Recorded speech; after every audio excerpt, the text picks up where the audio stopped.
የብልጽግና መንግስት ኢሳያስ የአማራና የትግራይ ታጣቂዎችን አስተባብሮ ሊጥለን ነው አሉ። ከጥቂት ዓመታት በፊት አልገባም ሲሉት የነበረውን የኤርትራን ሰራዊት ይውጣልንም ብለዋል። የሚዲያ ጦርነቱን እያካሄዱ ያሉ ሻዕቢያና ብልጽግና ውዝግባቸው ሲቀጥል የኤርትራዊ ማስታወቂያ ሚኒስትር የብልጽግና ጩኸታሞች ስለ ወደብ መናገራቸውን ቀጥለዋል ሲሉ ጽፈዋል። ከአማራና ከኦሮሚያ ክልሎች ውስን ስፍራዎች ውጭ በኢትዮጵያ ሰብአዊም ቁሳዊም ጉዳት እያደረሰ ያለ ግጭት የለም ሲሉ የሰላም ሚኒስትሩ ተናግረዋል። ሰላም ጤና ይስጥልን ውድና የተከበራችሁ ቤተሰቦቻችን፣ እነዚህንና ሌሎች አጫጭር ሰበር መረጃዎችን ይዘንላችሁ መጥተናል። ለቻናላችን አዲስ የሆናችሁ ሰብስክራይብ በማድረግ ሁሌ የምንለቃቸው ቪዲዮዎች እንዲደርሷችሁ የደወል ምልክቷን አንዴ በመጫን ቤተሰብ የሆኑ ይህ ቪዲዮ ለሁሉም ተደራሽ ይሆን ዘንድ ቪዲዮውን ላይክ በማድረግ ይጀምሩ። አሁን ወደ ያዝንላችሁ መረጃዎች አለፈን። አብራችሁን ቆዩም። የሚዲያ ጦርነቱን እያካሄዱ ያሉ ሻዕቢያና ብልጽግና ውዝግባቸው ሲቀጥል የኤርትራዊ ማስታወቂያ ሚኒስትር የብልጽግና ጩኸታሞች ስለ ወደብ መናገራቸውን ቀጥለዋል ሲሉ ጽፈዋል። የብልጽግና የፖለቲካ አዝማሪዎች ሁሉንም ነገር ከኤርትራ ጋር በማገናኘት ችክ ብለዋል ሲሉም የኢትዮጵያን ኢኮኖሚ ጭምር አጣጥለዋል። የኤርትራን ያሁንና የቀደመ ታሪክን በማጣጣል እየተጠመዱ ያሏቸውን የብልጽግና ካድሬዎች በየአካባቢ ጉዳዮች ላይ ሀገራቸው ያላት ሚና እያንኳሰሱባቸው መሆኑን ጠቅሰው በኤክስ ገጻቸው ላይ አስፍረዋል። የዜና ሚኒስትሩ የማነ ገብረ መስቀል ብልጽግናዎች አተኩረውበታል ያሉት ሌላኛው ጉዳይ የኤርትራን ኢኮኖሚ የሚመለከት እንደሆነ አንስተው ይህንን በመጥቀስ የማይገባ ምስል ለመስጠት እየተሞከረ ስለመሆኑ አትቷል።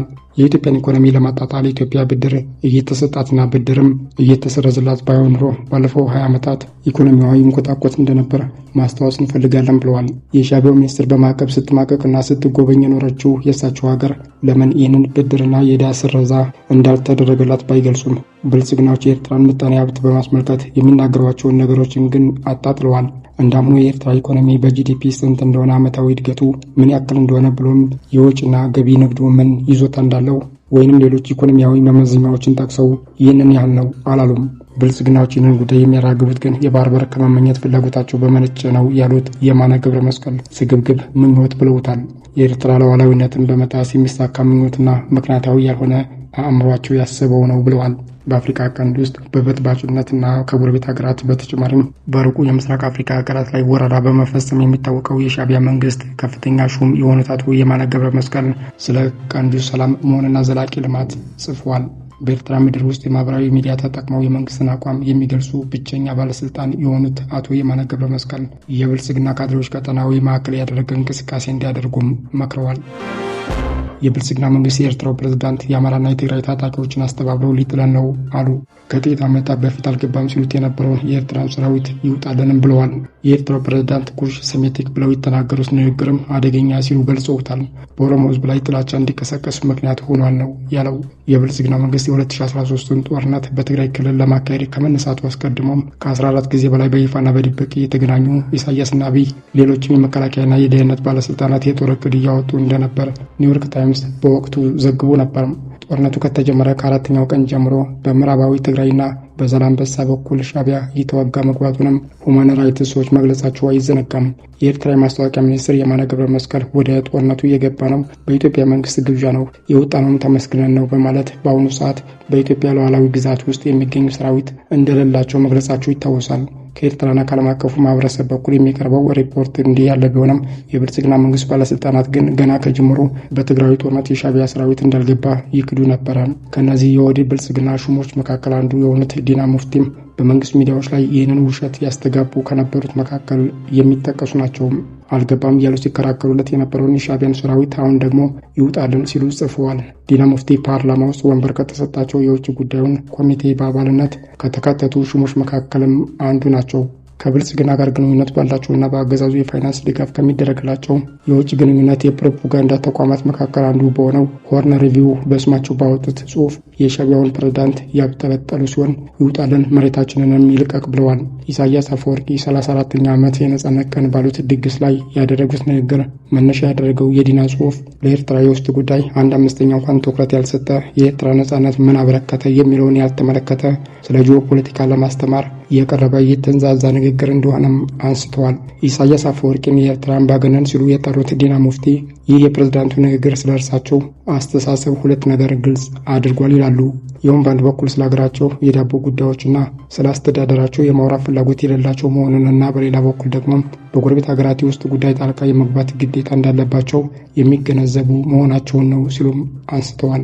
እርሳቸውን ጨምሮ የተለያዩ የብልጽግና ሰዎች ሲክዱት የነበረውን የኤርትራ ሰራዊትን በኢትዮጵያ ግዛት ውስጥ መግባትን አሁን ያመኑት ዲና በአሁኑ ወቅት የኤርትራ ጦር በኢትዮጵያና ሱዳን ግዛት ውስጥ አለ ብለዋል። ምንም እንኳን በሱዳን መንግስት በኩል በይፋ ባይገለጽም አምባሳደር ዲና ግን እንኳን በጎረቤት ሀገራት በኢትዮጵያም አልገባም እያሉ ሲከራከሩለት የነበረውን የሻዕቢያን ጦር በጣልቃ ገብነት ከሰው ኤርትራ በአፍሪካ ውስጥ የተገለለችና ደካማ ሀገር ነች ብለዋል። የኤርትራው ፕሬዝዳንት ባሳለፍነው ግንቦት 16 ባደረጉት ንግግር ስለ ኩሽና ሴሜቲክ ያደረጉት ንግግር የጠቀሱት ዲና ይህ ገለጻ አደገኛ በሁለቱ ትላልቅ የአፍሪካ ቀንድ የቋንቋ ቤተሰቦች ዘንድ መፋጠጥን የሚፈጠር ግጭትንም የሚያዋልድ ገለጻ ነው ሲሉ ገልጸውታል። ይህ አቋም የመንግስቱ ወይም የእሳቸው መሆኑ ባልተብራራበት ጽሁፋቸውም ኢሳያስ አፈወርቂ በአማራና ትግራይ ክልል ውስጥ ያሉ የብሔር ታጣቂዎችን አስተባብረው የፌዴራል መንግስቱ ሊጥሉት እየሰሩ ነው ብለዋል።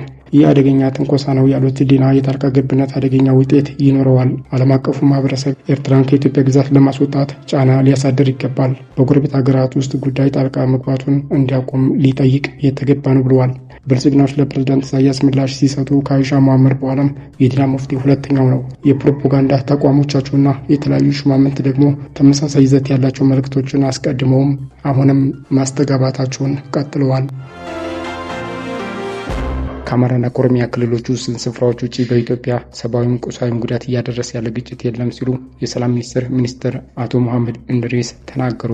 ሚኒስትሩ ከገዢው ፓርቲ ጋር ቅርበት ካለው ፋና ቴሌቪዥን ጋር ባደረጉት ረዘም ያለ ቃለ ምልልስ ላይ የአገሪቱ ሰላም ሁኔታ እየተሻሻለ መሆኑንና ነባራዊ ሁኔታን እያነጻጸሩ አስረድተዋል።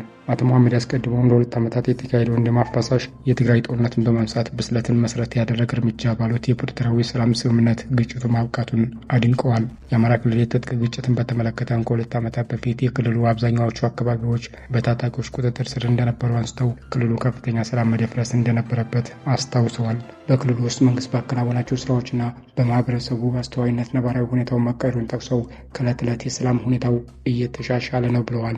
ክልሉ ካሉት 265 ወረዳዎች ውስጥ መንግስት የማይቆጣጠራቸው 2 ወረዳዎችን ብቻ ነው ያሉት ሚኒስትር መሐመድ በአሁኑ ወቅት በክልሉ ውስጥ የሚገኙ 8 ትላልቅ ከተሞች ሰላማዊ ናቸው ብለዋል።